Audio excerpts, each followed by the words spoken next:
Donc, attaquons cette section sur les critères de Cauchy et de D'Alembert. Donc, c'est deux critères distincts mais qui sont très proches dans l'esprit. Euh, et en fait, il y en a un qui est plus puissant que l'autre, même si on va pas parler de ça. Donc ici, on sort de l'hypothèse de positivité. Et on va commencer par le critère de D'Alembert. Donc, proposition. Donc, UN, à nouveau, c'est une suite quelconque. Hein. Alors, et le résultat est le suivant. On suppose que UN plus 1 sur UN, on forme le quotient de deux termes consécutifs de la suite, et on suppose que ça tend vers un certain réel L. Alors ici, il y a un module, hein, donc L est un réel positif.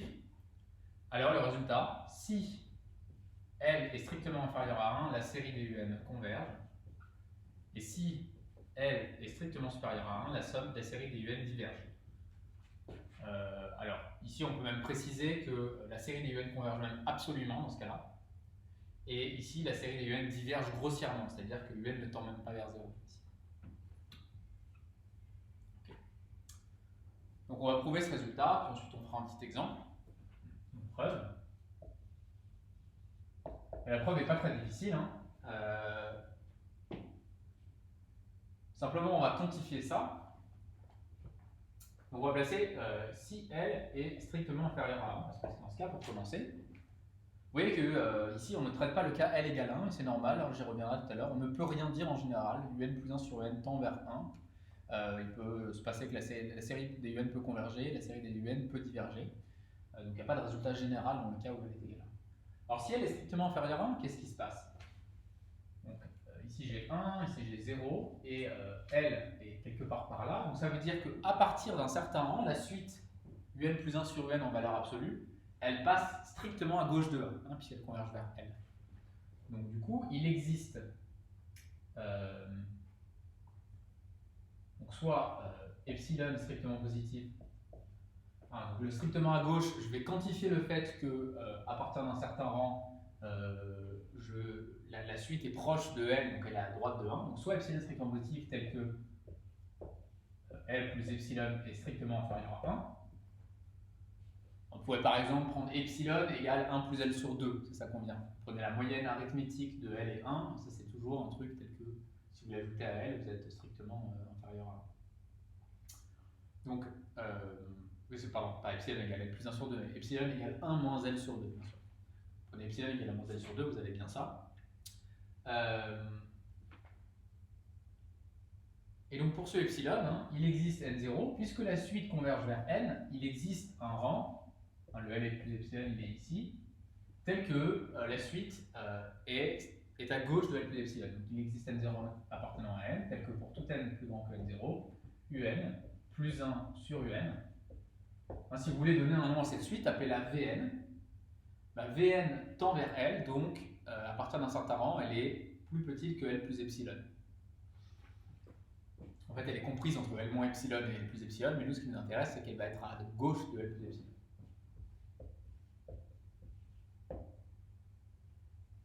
Ok, je vais lui donner un nom, tiens, L plus epsilon, je vais appeler ça Q. Ok. Bon, et bien ça veut dire quoi ça? Regardons un petit peu ce que ça veut dire. C'est vrai pour n égale n0, donc j'ai un0 plus 1 sur un0 en valeur absolue, qui est plus petit que q. Et j'ai aussi un0 plus 2 sur un0 plus 1, qui est plus petit que q, etc. Et ça c'est vrai pour n'importe quel n, jusqu'à un plus 1, disons un sur un moins 1, plus petit que q, pour n plus grand que n0 plus 1. Donc ça va me permettre de faire la chose suivante. Moi, ce qui m'intéresse, hein, c'est UN, donc c'est pas des quotients. Moi, je m'intéresse à la série des UN. On va d'ailleurs passer dans un premier temps par la série des valeurs absolues des UN. Donc, valeur absolue des UN. Bon, bah, je peux dire que c'est plus petit que. Je crois que je vais réécrire les choses un petit peu différemment, ce sera plus clair. Alors, ça, c'est équivalent à. Je vais l'écrire comme ça plutôt. Ça, c'est équivalent à UN plus 1 en valeur absolue est plus petit que Q fois UN. passer valeur absolue de un de l'autre côté. Bien sûr, ici, pour pouvoir parler de cette suite, hein, j'ai un. On suppose que un est différent de 0 à PCR. Et dans la pratique, vous aurez des suites qui sont non nulles. Donc ça, c'est toujours vérifié. C'est juste pour avoir que cette division ait un sens. Bref, donc, je sais que un plus 1 est plus petit que q fois un.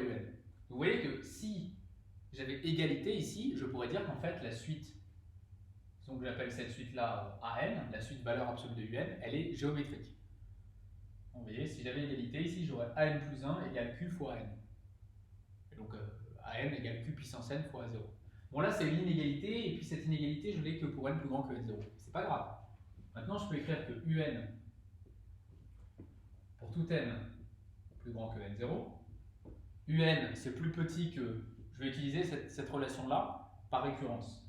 Donc, c'est plus petit que q fois un-1, qui est lui-même plus petit que q au carré fois un-2. Et puis je continue jusqu'à arriver aux cas limites que je peux utiliser, c'est-à-dire pour n0 ici. Donc ça, c'est plus petit que q puissance. Donc ça, j'ai le droit jusqu'à ce que j'arrive à un0. Je peux vous persuader ici que quand vous arrivez à un0, l'exposant ici, vous voyez, il y a ce qu'on appelle donc un invariant de boucle, à savoir que ici vous avez un-1 et vous avez q puissance 1, un-2 vous avez q au carré. Et pour arriver à n0 ici, vous voyez que c'est comme si vous avez enlevé précisément n moins n0. Si vous faites n moins n0, vous obtenez exactement n0. Donc ici, le bon exposant, c'est n moins n0. Ok, bon, et du coup, je vais écrire ça un petit peu différemment. J'ai donc, ça c'est équivalent à dire que donc, valeur absolue de un, c'est plus petit que q puissance n. Et puis, un truc, je vais peut-être même l'écrire comme ça, un0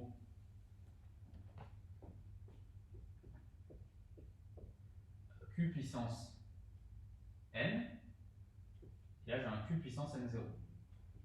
Pourquoi je l'ai fait comme ça? Parce que j'insiste sur le fait que valeur absolue de n0 c'est une brave constante, q puissance n0 c'est une brave constante aussi, et q puissance n, lui, ça dépend de n, ça c'est une vraie suite. Donc vous voyez, je viens d'écrire que un en valeur absolue, c'est plus petit, ça je pourrais lui donner un nom, je pourrais appeler A, c'est une brave constante, c'est plus petit qu'une constante fois q puissance n. Ah, mais là, on est en droit d'utiliser le théorème de comparaison. La série des q puissance n, elle converge. Pourquoi? Parce que c'est une série géométrique de paramètres q plus petit que 1. Souvenez-vous que q c'est n plus epsilon qui est plus petit que 1. Là, j'ai utilisé de manière cruciale que un plus 1 sur un est à gauche strictement de 1, à partir d'un certain rang. Et donc, je vais écrire maintenant la conclusion de ce résultat-là.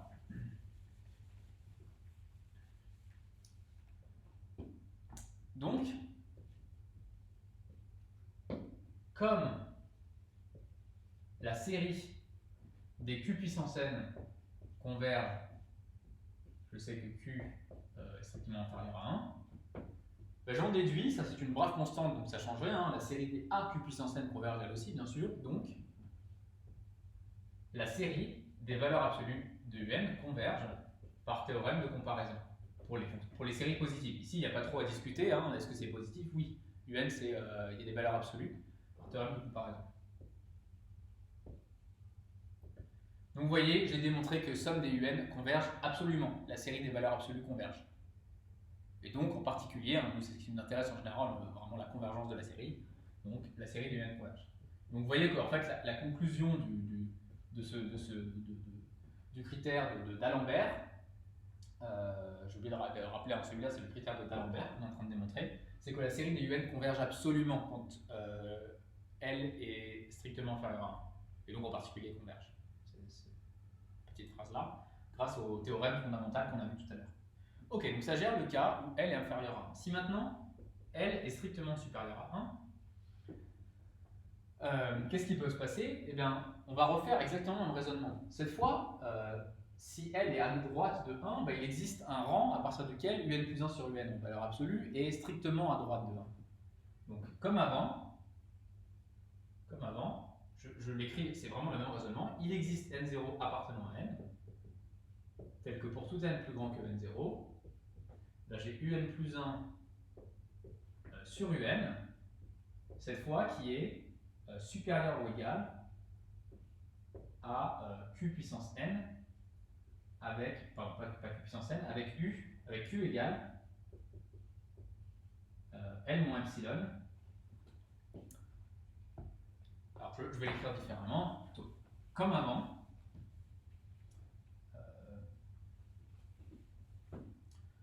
On choisit, donc c'est la même approche, mais je l'écris juste de manière un peu plus rapide, ce qu'on vient de faire. On choisit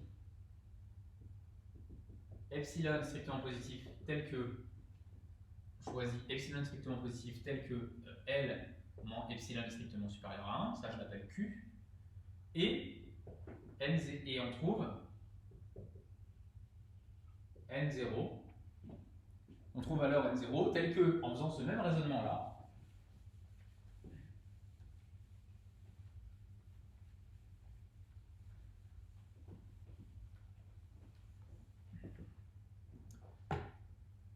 et on trouve N0 tel que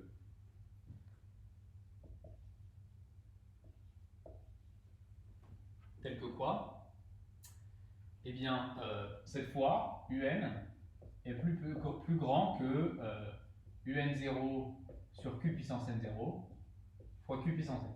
Vraiment, je peux vous en persuader, vous faites la même chose, vous obtenez cette fois avec l'inégalité dans ce sens-là. Alors là, attention, il ne faut pas se planter. Il est vrai que comme Q est strictement supérieur à 1, cette série diverge. Ça c'est vrai. Et donc, cette série diverge. La série des valeurs absolues des UN diverge. Mais attention, on a vu que la réciproque du théorème fondamental, somme des UN converge absolument implique somme des UN converge, est fausse. Donc c'est pas parce que la somme des valeurs absolues des UN diverge que vous pouvez conclure que la série des UN diverge. Mais malgré tout, ça va nous permettre de conclure. Et pourquoi? Tout simplement parce que si Q est strictement supérieur à 1, Q puissance n, ça tend vers plus l'infini. Donc le membre de droite, il tend vers plus l'infini. Okay, donc, ici, je viens de trouver que comme Q puissance n tend vers plus l'infini, car Q est strictement supérieur à 1, donc UN, qui est plus grand qu'une suite qui tend vers plus l'infini, tend en valeur absolue vers plus l'infini. Ben, en particulier, vous voyez que UN ne tend pas vers 0. UN ne tend même pas vers 0. Si UN plus 1 sur UN tend vers L strictement supérieur à 1, UN ne tend pas vers 0. C'est normal. Ça vous dit que, asymptotiquement, le quotient de termes successifs, il est par exemple de l'ordre, mettons si L égale 2, de l'ordre de 2. Donc en fait, c'est comme si UN était du style 2 puissance n. Okay, donc là, il n'y a pas à hésiter une seule seconde. C'est une série qui diverge grossièrement. Elle ne tend même pas vers 0. C'est une série qui diverge. Donc UN tend vers plus l'infini, en particulier. UN ne tend pas vers 0. Si UN tendait vers 0, valeur absolue de UN tend pas vers 0, c'est pareil. En particulier, UN ne tend pas vers 0. Donc la série des UN diverge. Et c'était presque une blague, parce qu'elle diverge même grossièrement. UN ne tend même pas vers 0. Ok. Alors, on va faire une petite application de ce résultat-là. Donc, le critère de D'Alembert, il est utile quoi? Enfin, plutôt quand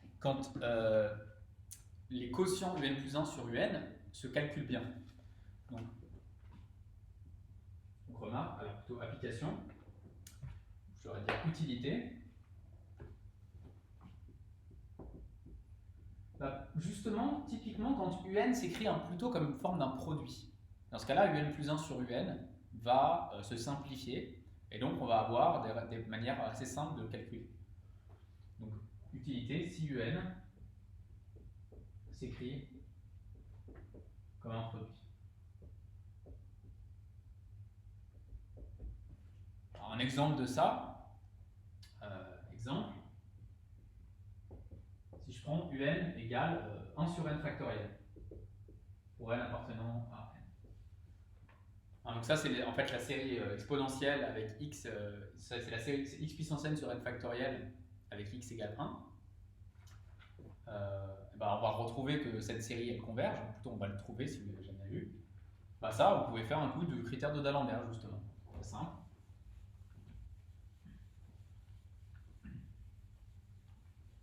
Tout simplement en constatant que UN plus 1 sur UN, un calcul rapide, vous donne pour tout n appartenant à n, UN plus 1 sur UN, c'est égal, hein, si vous faites le calcul, à 1 sur n plus 1. Ça tend vers 0 quand n tend vers plus l'infini. Alors d'ailleurs, faisons carrément la série exponentielle tant qu'on y est. Donc, x puissance n sur n, où x c'est un paramètre, disons, réel ou complexe, x sont réels. Donc, vous voyez que là en valeur absolue, si vous faites le calcul, vous obtenez valeur absolue de x sur n plus 1. Là il faut faire juste le cas à part où si x est nul, c'est pas trop dur, hein, un c'est la fonction constante, c'est la suite constante égale à 0, à partir de n égale 1. Okay, donc c'est clairement une série convergente. Si x est différent de 0, vous pouvez prendre le quotient, et vous obtenez ça, si ça tend vers 0 quand n tend vers plus l'infini. Donc par le critère de d'Alembert, la série des un converge par le critère de d'Alembert. Ah, j'ai oublié de dire un truc très important aussi, ce qui du coup nécessite de faire la preuve. Attention, quand on a dans le critère de d'Alembert, si L est strictement supérieur à 1, ça inclut, L supérieur à 1 inclut le cas L égale plus l'infini. Si un plus 1 sur un en valeur absolue tend vers plus l'infini, la série diverge. Si un plus 1 sur un tend vers plus l'infini quand n tend vers plus l'infini, la série des un diverge. Dans ce cas-là, vous pouvez voir facilement que dans la preuve, c'est très facile, parce que si elle tend vers plus l'infini, cette suite elle est plus grande que par exemple 47 à partir d'un certain rang, et vous faites le même raisonnement avec q égale 47. Donc voilà, c'est le même type de raisonnement pour le démontrer. Donc j'insiste, hein, ce résultat-là, si un plus 1 sur n tend vers L où L est un réel positif qui peut être plus l'infini, alors vous avez la dichotomie, là, si vous êtes strictement inférieur à 1, la série converge, si vous êtes strictement supérieur à 1, la série diverge. Alors une dernière remarque sur le critère de d'Alembert, prenons par exemple un égale n, notoirement la série des un diverge. Et si je calcule un plus 1 sur un, vous allez voir que facilement ça vaut n plus 1 sur n, rien à dire, et ça tend vers 1 quand n tend vers plus l'infini. Et si maintenant je prends un égale 1 sur n carré, dans ce cas-là, un plus 1 sur un en valeur absolue, c'est égal à n sur n plus 1 au carré, et ça aussi ça tend vers 1 quand n tend vers plus l'infini. Et ça c'est la série des un converge. Donc attention, vous ne pouvez rien dire pour des séries dont le quotient tend vers 1. Voilà un exemple d'une série divergente, telle que le quotient tend vers 1, et une série convergente dont le quotient tend vers 1. Okay, donc, c'est bien un cas où le critère d'Alembert ne permet pas de trancher, et souvent c'est ce qui va se passer dans les séries un peu compliquées. Typiquement les séries que vous allez avoir à traiter, c'est des séries qui un ne tend pas vers 0, sinon c'est trop un tend vers 0, sinon c'est trop facile, hein, si un ne tend pas vers 0, la série diverge.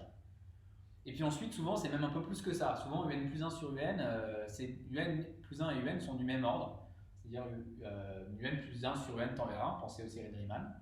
Et dans ce cas-là, il faut travailler un peu plus. Le critère de d'Alembert ne permet pas de conclure. Et je répète que de toute façon, souvent, le critère de d'Alembert, il n'est pas adapté. Imaginez que je mette un sinus ou quelque chose comme ça, c'est pas du tout sous forme de produit. Le critère de d'Alembert ne se prête pas du tout à l'étude de la série. Le critère de d'Alembert, pensez une suite qui s'écrit sous forme de produit, et sinon, pensez plutôt au théorème de comparaison.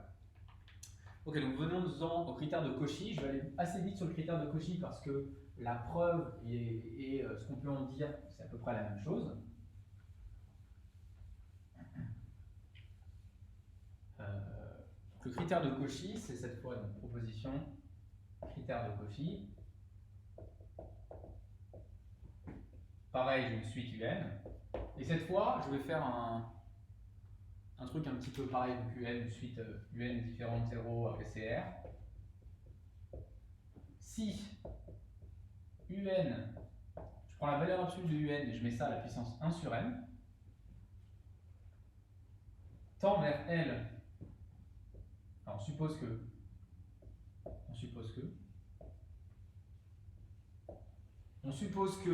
un à la puissance 1 sur n en valeur absolue tend vers L, qui est un élément de 0 plus l'infini. J'insiste, tout à l'heure aussi j'aurais dû l'écrire comme ça pour le critère de d'Alembert.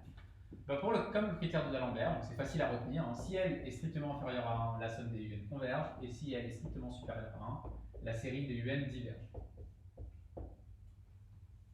Et là, vraiment, c'est même limite plus simple que pour la preuve du critère d'Alembert. Vous faites là exactement la même chose pour la preuve.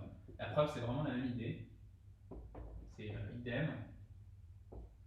Au sens où vous allez quantifier, si L est inférieur à 1, ça veut dire que ce truc-là est plus petit qu'un certain Q qui est strictement inférieur à 1. Et donc ça veut dire que UN est plus petit que Q puissance n en passant à la puissance n. Et vous comparez ça à une série géométrique. C'est vraiment exactement la même approche, même légèrement simplifiée. Et donc, utilité de ce résultat-là, typiquement, vous voyez bien qu'il faut que UN ait une tête sympa quand vous mettez à la puissance 1 sur n. Donc, ça va être sympa si UN est sous forme d'une puissance.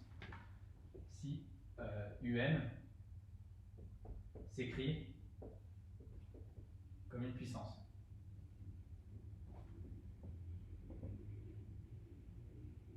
On va faire un exemple d'application.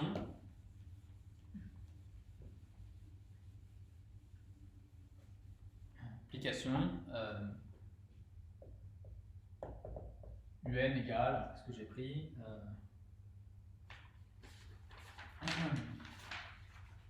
2n plus 1 sur 3n plus 4 puissance n. Bon, là c'est sûr que a priori, si on vous donnait cette suite et que vous n'avez pas parlé du critère de Cauchy auparavant, c'est pas très agréable dans cette suite. Mais UN puissance 1 sur n, les valeurs absolues ici sont superflues puisque UN est positive. Ça donne simplement 2n plus 1 sur 3n plus 4. Donc, vous concluez, puisque ça tend vers 2 tiers quand n tend vers plus l'infini, qui est notoirement plus petit que 1, donc la série des UN converge par le critère de Cauchy.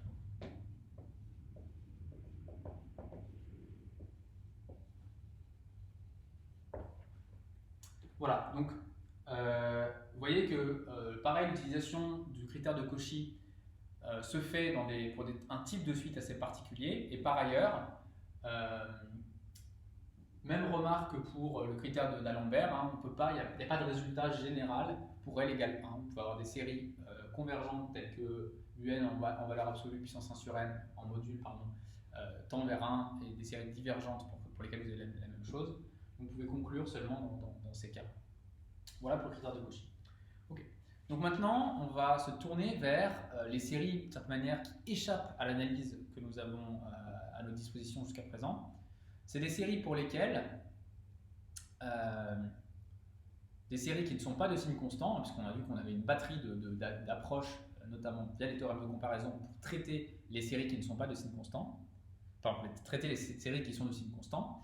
Donc, si une série n'est pas de signe constant, le premier réflexe c'est de prendre la valeur absolue, mais si la somme de la série des valeurs absolues diverge, on ne peut rien conclure à la série des UN, sur la nature de la série des UN. Donc, comment faire dans cette situation-là? Je vais repréciser ça. Donc, la situation dans laquelle on va vouloir se placer, c'est gérer les cas où la série des valeurs absolues des UN diverge, la série des valeurs absolues des UN diverge, ce qui nous permet de rien dire sur la série des UN. Comment faire pour obtenir des informations? Et il y a un critère important qui s'appelle le critère des séries alternées, qui s'applique dans un cas très bien identifié et qui est quand même important. Et donc on va y venir dans la prochaine section.